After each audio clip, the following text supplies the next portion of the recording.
Praise the lord. దేవుడి నామానికి మహిమ కలుగునుగాక. ఈరోజు సువార్త పఠనము యోహాను సువార్త 7వ అధ్యాయము 1 నుంచి 2, 10, 25 నుంచి 30 వరకు.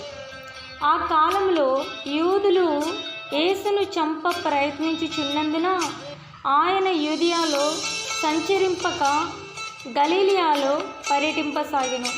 యూదుల పర్ణశాలల పండుగ దగ్గర పడుటచే ఆయన సోదరులు యేసుతో, నీవు చేయు పనులను నీ శిష్యులు చూడలందులకు ఇక్కడి నుండి యూదియా సీమకు వెళ్ళుము.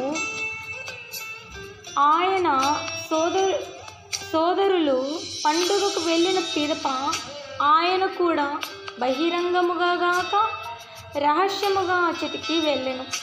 యెరూషలేములో కొందరు ప్రజలు, వారు చంప ప్రయత్నించుచున్నది ఈయనను కాదా? ఇదిగో, ఈయన ఇక్కడ బహిరంగముగా మాట్లాడుచున్నాడు. అయినను ఎవరును ఈయనను పల్లెత్తు మాట అనుటలేదు. ఈయన క్రీస్తు అని అధికారులు కూడా నిజముగా ఎరిగి ఉందరా? ఈయన ఎక్కడివాడో మనం ఎరుగుదుము.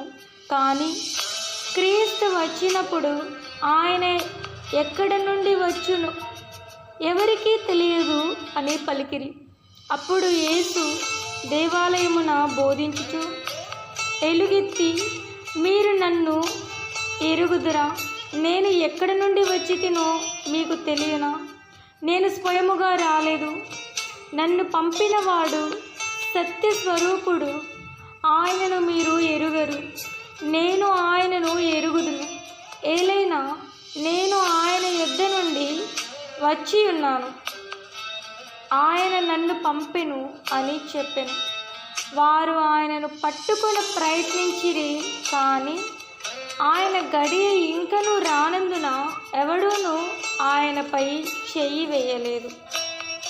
ఈరోజు ధ్యానాంశం ఏమిటంటే, నీతివంతమైన జీవితమును అవలంబించు. నీతివంతమైన జీవితమును అవలంబించు. యోహాను 16వ అధ్యాయము 33వ వచనం, మీరు నా యందు శాంతిని పొందుటకు మీతో ఈ విషయములు చెప్పుచున్నాను.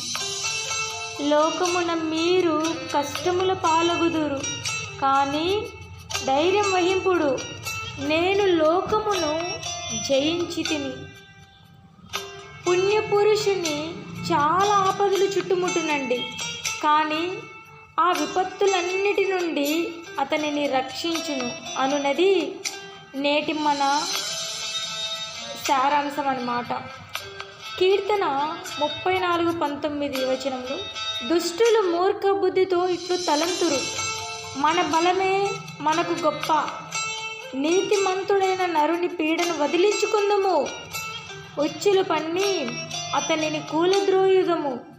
అతడు తాను దేవుని బిడ్డనని చెప్పుకొనుచున్నాడు, దేవుడు తనకు తండ్రి అని గొప్పలు చెప్పుకొనుచున్నాడు.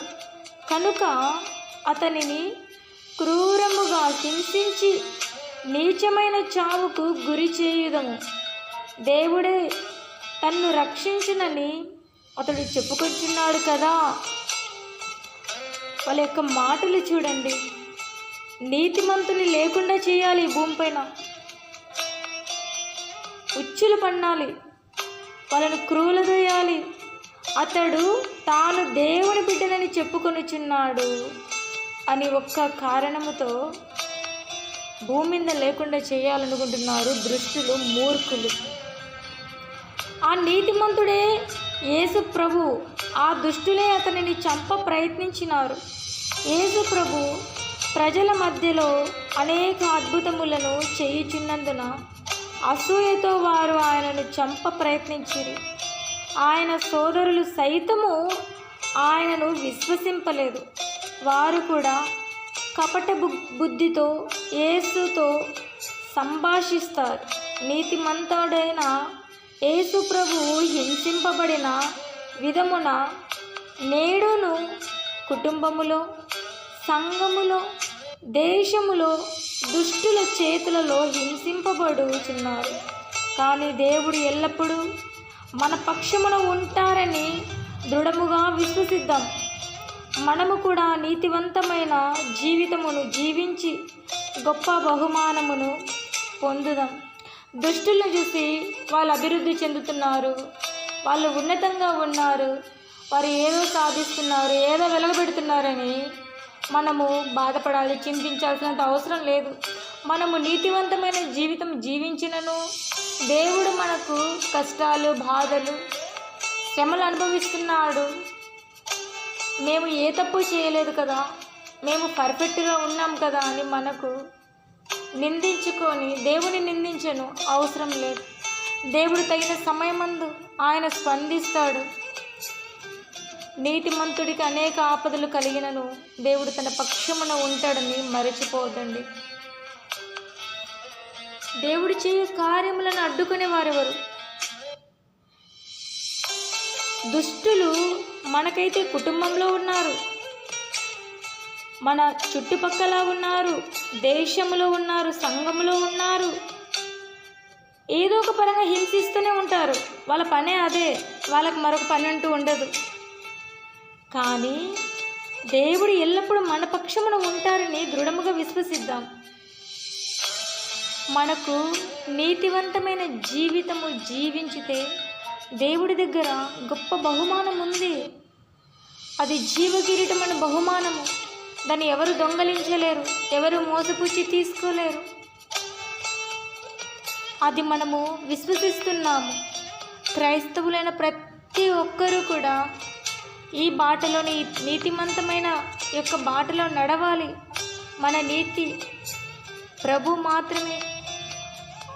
ఆయన వైపు చూస్తూ ఈ లోకంలో శ్రమలైనా, బాధలైనా, ఇంకొకటైనా భయపడవలసినంత అవసరం లేదు. దేవుడు ఇక్కడ అన్యాయం ఎక్కడైతే ఉంటుందో అక్కడ దేవుడి ప్రేమ అధికంగా ఉంటుందని కూడా తెలుసుకోవాలి. అపోస్తుల కార్యాలలో రాయబడిందండి ఆ మాట. అన్యాయం ఉన్న చుట్టూ దేవుడి ప్రేమ అధికంగా ఉంటుంది. దేవుడు గొప్పగా దీవిస్తే ఎలా ఉంటుందో మనం అతి త్వరలో కూడా చూడబోతున్నాం. ఆమేన్.